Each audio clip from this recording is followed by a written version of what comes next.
In Southwest Washington won't show up for school a week from Wednesday, and that includes the Evergreen School District and Washougal. Vancouver teachers could also join them. Lisa Balick digging deeper on all this. Lisa, this could affect what, more than 40,000 students total? Absolutely, Jeff. And some parents I talked with tonight told me they didn't even know about this. In most cases, students will even have to make up that day with an extra day tacked on at the end of the school year in June. It's a rolling series of one-day strikes around the state of Washington against lawmakers. But here they're calling it a day of action. While kids are rounding the bases tonight, their teachers plan to play hardball with lawmakers over funding smaller class sizes and paying teachers more money. And it's not against the district. It's against the legislature not doing any kind of action on what they were sent to do about education. Washington state lawmakers are by law supposed to fully fund education. Teachers say they're not doing that.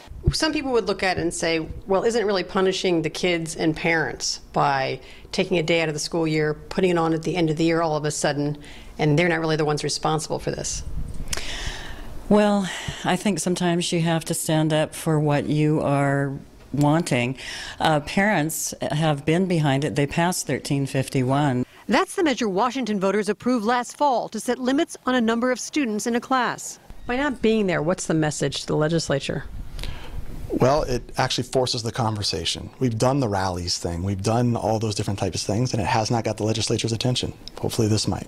I obtained a copy of the letter the Evergreen District Superintendent sent parents today. Quote, "We don't believe pulling all teachers out of the classroom for a day is the way to convey this message." Tonight, I asked some parents what they think. I think that, the teachers have enough on their plate with all the assessments and testing that they have to do that they probably could use smaller classes. So. What about the idea of having to make it up, though, at the end of the year?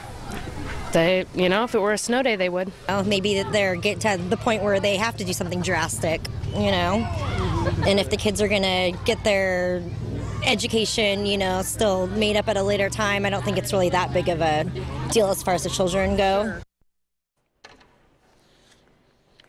Now, teachers plan to hold rallies that day, but not at the schools. And the Evergreen School District tells me high school AP exams set for that day will still be held.